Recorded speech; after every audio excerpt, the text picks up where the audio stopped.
Hi guys, today I'm going to explain how to download and install Python software. From python.org website, we can download the latest version of Python software. I already downloaded the software, so I start installing. While installing time, make sure that add Python to path option is checked.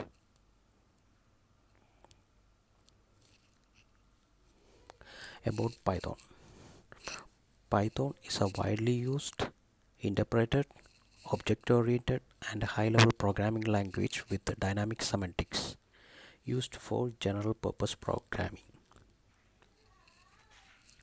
Python was created by Guido van Rossum.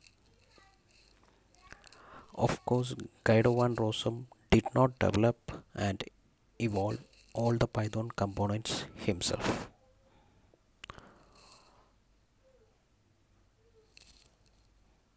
On my next video, I will explain more about Python's shell software and its components.